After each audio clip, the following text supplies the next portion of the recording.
La fuga di Pulcinella. Pulcinella era la marionetta più irrequieta di tutto il vecchio teatrino. Aveva sempre da protestare, o perché l'ora della recita avrebbe preferito andare a spasso, o perché il burattinaio gli assegnava una parte buffa mentre lui avrebbe preferito una parte drammatica. Un giorno o l'altro egli confidava ad Arlecchino: «Taglio la corda». E così fece. Ma non fu di giorno. Una notte egli riuscì ad impadronirsi di un paio di forbici dimenticate dal burattinaio. Tagliò uno dopo l'altro i fili che gli legavano la testa, le mani, i piedi e propose ad Arlecchino: «Vieni con me». Arlecchino non voleva saperne di separarsi da Colombina, ma Pulcinella non aveva intenzione di portarsi dietro anche quella smorfiosa, che in teatro gli aveva giocato 100.000 tiri. «Andrò da solo», decise. Si gettò coraggiosamente a terra e via, a gambe in spalla. «Che bellezza!»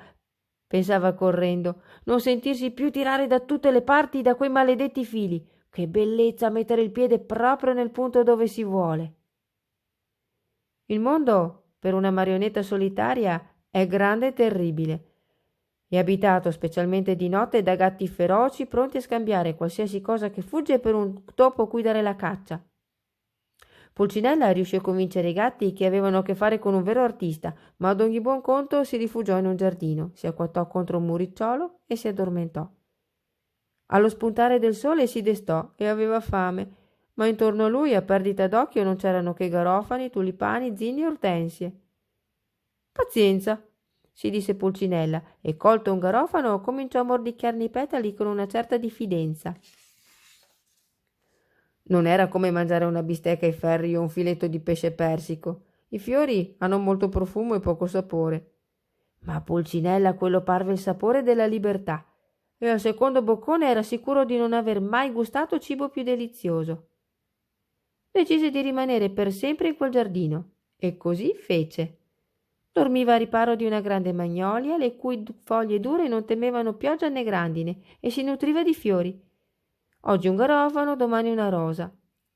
Pulcinella sognava montagne di spaghetti e pianure di mozzarella, ma non si arrendeva. Era diventato secco secco, ma così profumato che qualche volta le api si posavano su di lui per suggere il nettare e si allontanavano deluse solo dopo aver tentato invano di affondare il pungiglione nella sua testa di legno. Venne l'inverno. Il giardino sfiorito aspettava la prima neve e la povera marionetta non aveva più nulla da mangiare. Non dite che avrebbe potuto riprendere il viaggio? Le sue povere gambe di legno non lo avrebbero portato lontano. «Pazienza», si disse Pulcinella. «Morirò qui». Non è un brutto posto per morire.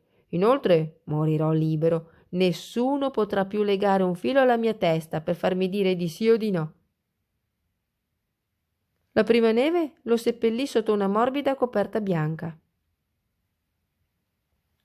In primavera, proprio in quel punto, crebbe un garofano. Sottoterra, calmo e felice, Pulcinella pensava: «Ecco, sulla mia testa è cresciuto un fiore. C'è qualcuno più felice di me?»